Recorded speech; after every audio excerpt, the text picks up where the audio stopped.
गंजाम कोदोला विज्ञापित अंचल परिषद कार्यालय सांबादिक भगवान पाढ़ी को मरणांतक आक्रमण घटन कोदोला थाना रुजु होईछि मामला। तेबे अभियोगର 3 दिन पर पुलिस हाथ खाली। अभियुक्त को गिरफ करने को पुलिस खोजुची सत हेले अभियुक्त मानक गिरफ करा जाई पारि नाही। सेपटे कोदोला एनएससी कार्यालय सीसीटीवी फुटेज गायब हो जाइछि। षड्यंत्रकारी माने सीसीटीवी फुटेज को गायब कर दैथिबा आलोचना होछि।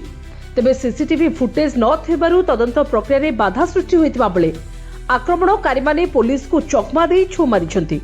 घटना को नै राज्य सरकार को गृह विभाग एक्स माध्यम रे जिला आरक्षी अधीक्षक को कार्यानुष्ठान नेबा को अवगत कराइछंती। तेबे मामला को नै गंजाम जिला डुडा प्रकल्प निर्देशक सुनील कुमार केरकेटा मंगलवार कोदोला एनएससी रे पहुंची तदंत करिछंती।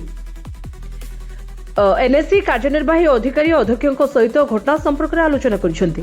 तेबे एनएससी कार्यालय परिसर में बहु सांबादिक डुडा पीडी को घटना संपर्क में पचारिबारु से मुह खोली नाहंती। तदंत चलीथिबा कही सांबादिक मानक विभिन्न प्रश्नर उत्तर न देई मुह आड़े चली जाइथिले, जाहाकु नै अधिक संदेह घनीभूत होईछि।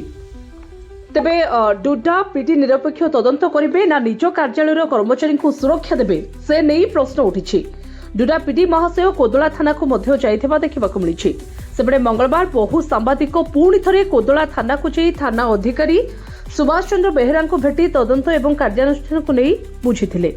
दोषी को गिरफ कराजिबो बोली प्रतिश्रुति दैछंती थाना अधिकारी सी बेहेरा।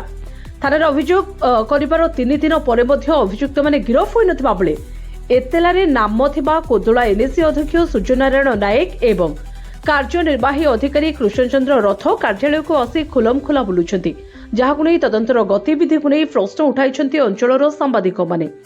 सरकारी दलर अध्यक्ष थिबारु घटना को चपाई देबाकू योजना चलीथिबा एवं एथिरे खोद उपरिस्थ अधिकारी सहयोग करुथिबा मने होछि। तुरंत अभियुक्तଙ୍କ विरोध में कार्यानुष्ठान नहेले जिला एसपी कार्यालय रे धारणा देबा पई जिला सांबादिक संघ पक्षरु चेतावनी दिया जायछि। किसी कमेंट करिबि नहीं आपण जिल्लार प्रमुख नहीं यार विषय रे मु एबे कोनोसी कमेंट आपण प्रमुख अधिकारी सर नहीं यार विषय रे एबे इंक्वायरी करि किछि मोर पठाई कोन इंक्वायरी कोन एबे सदनी कोन 24 no comments please bureau report J news.